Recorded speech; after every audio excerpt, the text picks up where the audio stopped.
Capítulo 3. Jeorão, filho de Acabe, tornou-se rei sobre Israel, em Samaria, no 18º ano de Josafá, rei de Judá, e reinou por 12 anos. Ele fazia o que era mal aos olhos de Jeová, mas não tanto quanto seu pai e sua mãe, pois removeu a coluna sagrada de Baal que seu pai tinha feito. Mas ele continuou nos pecados que Jeroboão, filho de Nebate, tinha levado Israel a cometer, e não se afastou deles. Mesa, rei de Moabe, era criador de ovelhas e pagava como tributo ao rei de Israel 100.000 cordeiros e 100.000 carneiros não tosqueados. Assim que Acabe morreu, o rei de Moabe se rebelou contra o rei de Israel. Por isso, o rei Jeorão saiu de Samaria e reuniu todo Israel. Além disso, ele mandou dizer a Josafá, rei de Judá: O rei de Moabe se rebelou contra mim. Você vai comigo guerrear contra Moabe? Ele respondeu: Vou, eu estarei com você. O meu povo estará com o seu povo. Os meus cavalos estarão com seus cavalos. E ele perguntou: Por qual caminho iremos? Jeorão respondeu: Pelo caminho do deserto de Edom.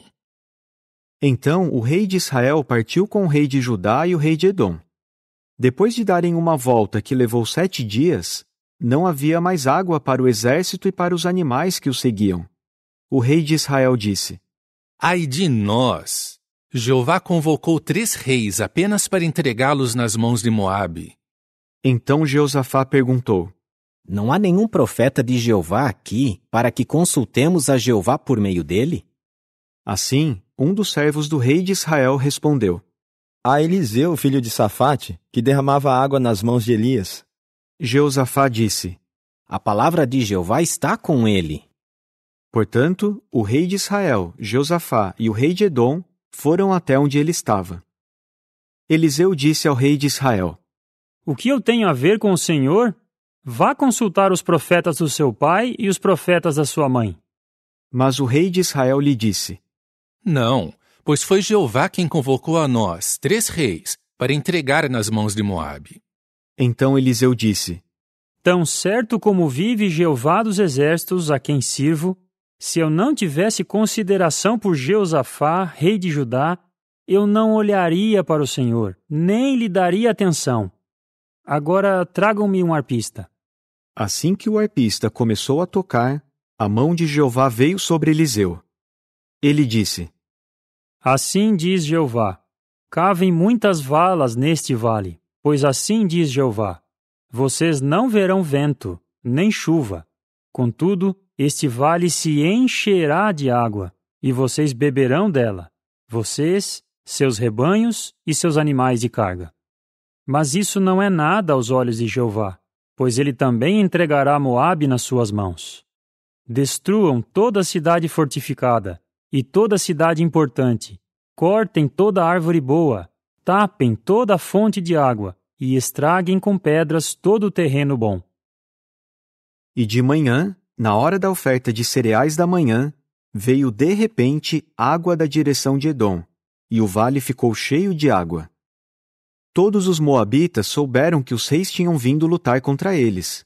Por isso convocaram todos os homens que eram capazes de pegarem armas, e se posicionaram na fronteira. Ao se levantarem de manhã cedo, o sol se refletia na água, e para os moabitas, do outro lado, a água parecia vermelha como sangue. Eles disseram: É sangue! Com certeza os reis mataram uns aos outros com a espada.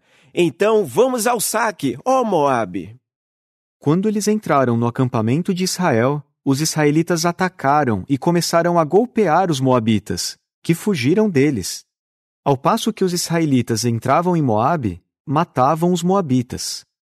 Eles destruíram as cidades, e cada um jogou uma pedra em todo o terreno bom, enchendo-o de pedras. Eles taparam toda a fonte de água e cortaram toda a árvore boa.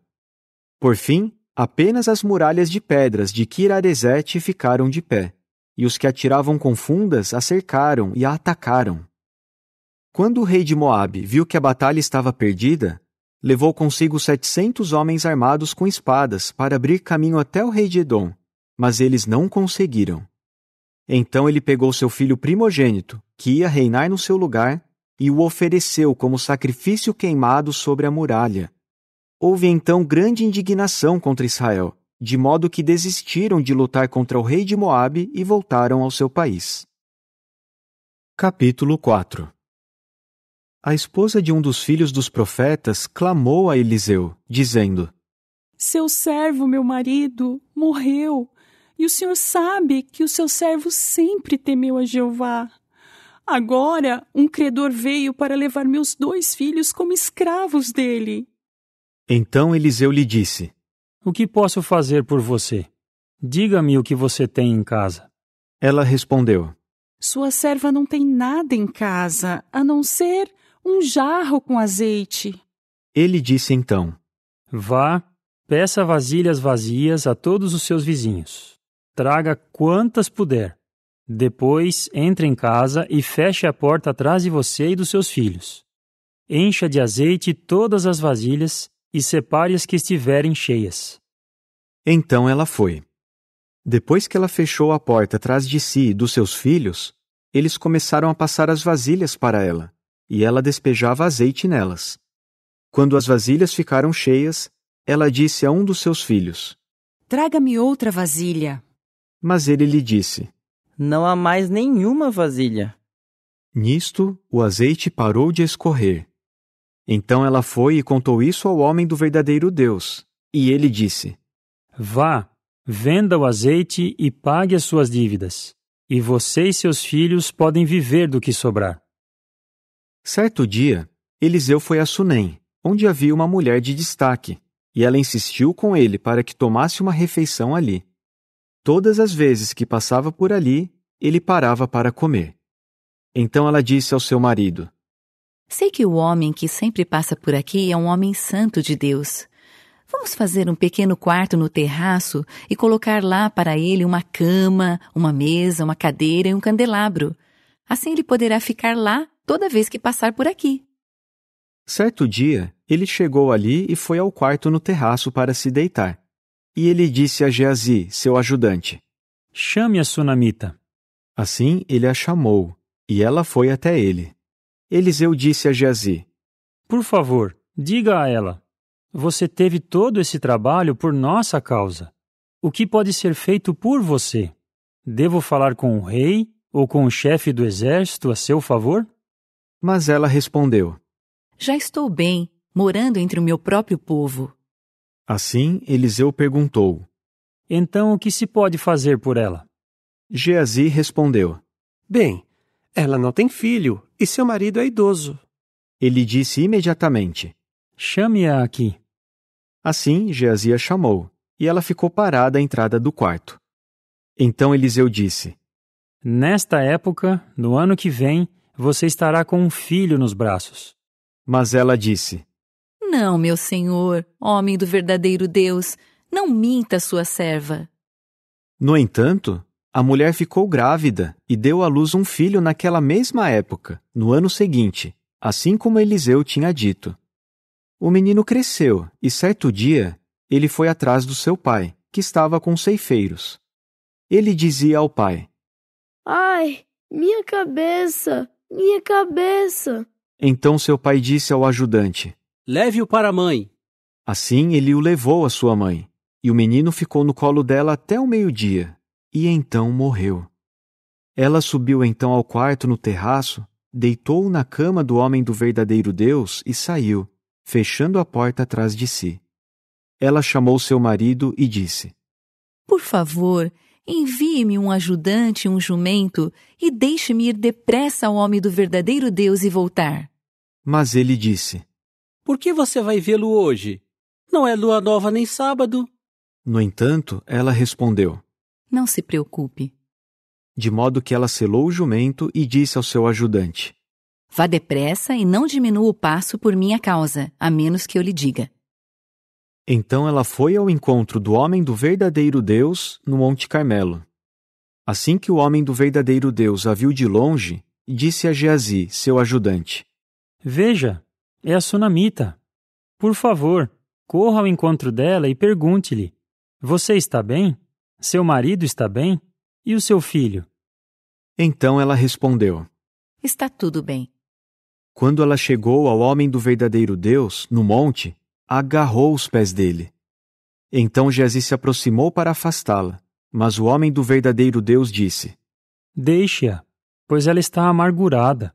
E Jeová me ocultou o motivo disso e não me falou nada.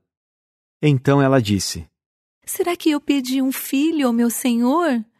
Eu não disse, não me dê falsas esperanças? Eliseu disse imediatamente a Geazi: Prenda sua veste na cintura, pegue meu bastão e vá. Se encontrar alguém, não o cumprimente. E se alguém o cumprimentar, não responda. Vá e ponha meu bastão sobre o rosto do menino. Então a mãe do menino disse: Tão certo como Jeová vive e como o Senhor vive, não o deixarei. Assim, Eliseu se levantou e foi com ela. Geazi foi na frente deles e pôs o bastão sobre o rosto do menino, mas não houve nenhum som nem reação. Ele voltou ao encontro de Eliseu e lhe disse: O menino não acordou. Quando Eliseu entrou na casa, o menino estava morto, deitado na sua cama. Ele entrou no quarto e fechou a porta, ficando apenas os dois no quarto, e começou a orar a Jeová. Depois subiu na cama e se deitou sobre o menino. Ele pôs a sua boca sobre a boca do menino, os seus olhos sobre os olhos dele, a palma das suas mãos sobre a palma das mãos dele, e ficou estendido sobre ele. E o corpo do menino começou a se aquecer. Eliseu andou de um lado para o outro na casa, subiu na cama e se estendeu novamente sobre o menino. O menino espirrou 7 vezes e abriu os olhos. Eliseu chamou então Geazi e disse: Chame a sunamita. Assim ele a chamou, e ela foi. Eliseu disse: Pegue o seu filho. Ela entrou, lançou-se aos pés de Eliseu e curvou-se diante dele por terra. Depois pegou seu filho e saiu. Quando Eliseu voltou a Gilgal, havia fome no país. Os filhos dos profetas estavam sentados diante dele, e ele disse ao seu ajudante: Põe a panela grande no fogo e faça um cozido para os filhos dos profetas. Assim, um deles foi ao campo colher malvas, achou uma trepadeira silvestre, colheu dela bagas e encheu a sua roupa. Quando voltou, picou-as dentro da panela do cozido, sem saber o que era. Depois serviram o cozido para os homens. Mas assim que comeram dele, gritaram: A morte na panela, homem do verdadeiro Deus! E não puderam comê-lo. Assim ele disse: Tragam um pouco de farinha. Depois de jogá-la na panela, disse: Sirva-o para os homens. E não havia mais nada na panela que fizesse mal. Um homem veio de Baal-Salisa e trouxe ao homem do verdadeiro Deus 20 pães de cevada feitos com os primeiros frutos maduros, e um saco de cereal novo. Então Eliseu disse: Dê isto para os homens comer. No entanto, seu ajudante perguntou: Como vou alimentar 100 homens com isto? Ele respondeu: Dê para os homens comer, pois assim diz Jeová: eles comerão e ainda sobrará. Então colocou o alimento diante deles, e segundo a palavra de Jeová, eles comeram, e ainda sobrou.